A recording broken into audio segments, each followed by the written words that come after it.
Você sabe o que é bullying? É um termo inglês que se refere a comportamentos agressivos e repetitivos praticados dentro da escola. Podem ser agressões físicas, verbais, psicológicas e até virtuais. Pesquisas realizadas em todo o mundo apontam um preocupante crescimento no número de casos de bullying. E a nossa cidade não é exceção. Por isso, o Educação em Rede de hoje é todo dedicado ao tema, que está mobilizando pais, educadores e governos. Vamos receber no estúdio o pediatra Lauro Monteiro, um dos primeiros profissionais a falar sobre bullying no Brasil. Vamos mostrar ainda o exemplo de uma escola que está encarando o bullying de forma preventiva. Você não pode perder. O Educação em Rede Especial está começando.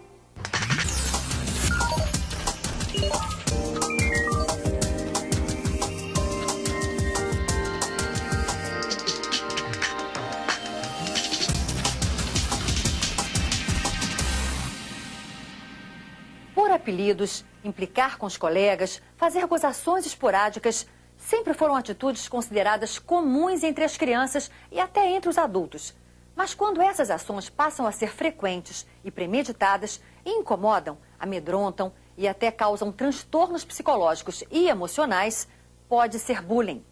Para conversar conosco sobre esse fenômeno que está assustando a sociedade, recebemos o pediatra Lauro Monteiro, um defensor dos direitos da infância e da adolescência há mais de 30 anos. Tudo bem, doutor Lauro? Bem-vindo. Tudo bem. Obrigado. O doutor Lauro foi pioneiro ao trazer da Inglaterra para o Brasil um programa de combate ao bullying em 2001. Doutor Lauro, vamos relembrar essa história, porque o senhor começou a alertar sobre o bullying. Surgiu em, não sei, 1985, 90, qualquer coisa assim, os primeiros trabalhos internacionais que eu comecei a ler sobre bullying. Ninguém falava realmente nisso. Eu tive a ocasião de, em 2001 e 2002, estar em Londres, na Inglaterra. Então fui conhecer as instituições, acho que a mais importante que eu conheci, pelo menos, uma das mais, é a Kidscape. A Kidscape é uma instituição que se dedica, em Londres, às situações desse tipo de violência na escola, que é o bullying.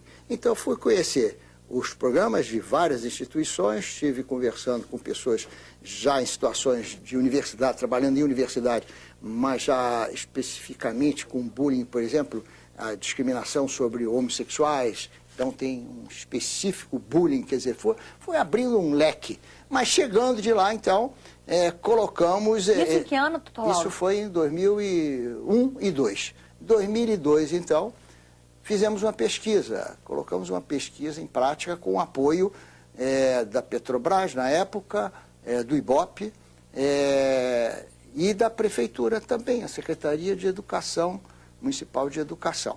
Fizemos, então, uma pesquisa que ainda é marca até hoje, porque foram 5.300 alunos até a 8ª série. Nós vimos na época, e todo mundo hoje em dia sabe, que o que acontece na Inglaterra, por exemplo, acontece aqui também. Que o bullying não distingue classe social, nem extrato econômico, ocorre em todos os países, de tudo quanto é forma. Que o bullying traz consequências, nós não sabíamos à época, né? Nós ouvimos de várias coordenadoras de escolas, diretoras de escola e coordenadoras da prefeitura, da secretaria, que conheciam essa situação, já enquanto estavam trabalhando há muitos anos, mas não tinha nome e nem sabiam as consequências. Qual é a diferença entre a implicância natural entre amigos e os atos agressivos do bullying? Esse ponto eu acho muito importante pelo seguinte: hoje em dia a gente ainda fala, poucos dias agora, frequentemente tá, agora então não se para de falar nesse assunto, né? Então até já tem situações que não tem nada a ver com bullying e a mídia já está colocando como bullying também, né? Englobou tudo, então está uma... de repente até os professores praticam bullying sobre os alunos, não tem nada disso. Quer dizer, precisa definir melhor que é entre iguais. Quer dizer, em Portugal chama-se violência entre os pares.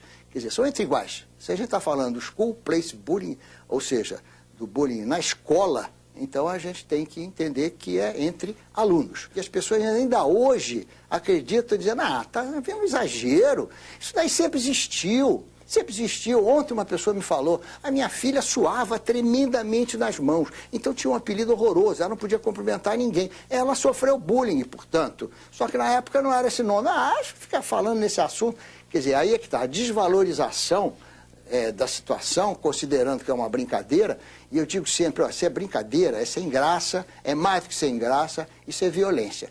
E para definir violência, nós devemos perguntar, não a sociólogo, antropólogo ou professor, devemos perguntar o que é violência a quem sofre a violência. Porque a visão de quem sofre a violência é uma, do que pratica é outra, e de quem estuda a questão é outra. Quer dizer, para aquele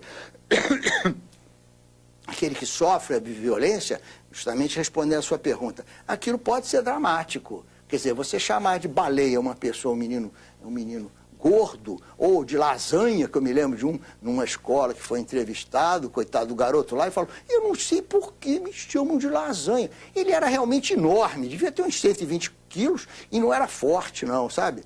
Então a criança pega aquele negócio, aquele viezinho ali, da implicância, né? Não deixa de ser uma implicância.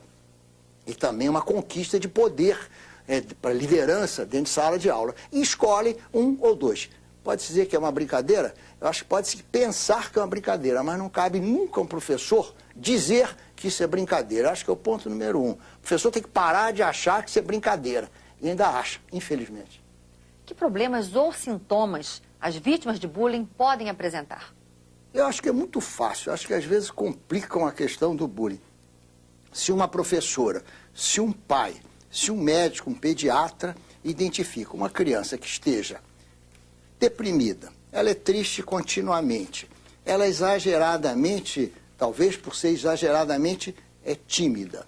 Se ela consegue falar para o professor ou para os pais sobre o sofrimento dela na sala de aula, está feito o diagnóstico. Não tem outra coisa para ser.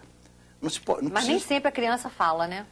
Olha, eu acho que a criança fala, eu acho que nem sempre escutam a criança, né? Ou Quer dizer, a criança não fala. Palavras, mas tem que ter algum sintoma, um jeito também é muito fácil, quer dizer, a gente imaginar uma criança numa sala de aula que só fica num cantinho excluída, que não se comunica, que não se relaciona, e de repente eu acho que falta, sabe o quê? É muito importante isso. E a gente vê isso até em filmes que estão passando, alguns filmes aí que mostram isso. É a omissão dos professores na própria unidade, não é só na sala de aula, não. É na sala de recreio, são nos banheiros, na entrada, enfim. Você não vê, nessas situações de bullying reproduzidas em filmes, etc., você não vê a presença de alguém que vigia aquilo. Aquilo acontece na sala de aula. Acontece no intervalo das aulas, ou melhor, acontece na escola. Como é que um professor não vê uma situação dessa? De gozação, de humilhação, de exclusão, sempre em cima de um diferente em alguma coisa. Ele é diferente, mas ele é igual a nós. Eu acho que está faltando vontade, determinação de fazer o diagnóstico de bullying nas escolas.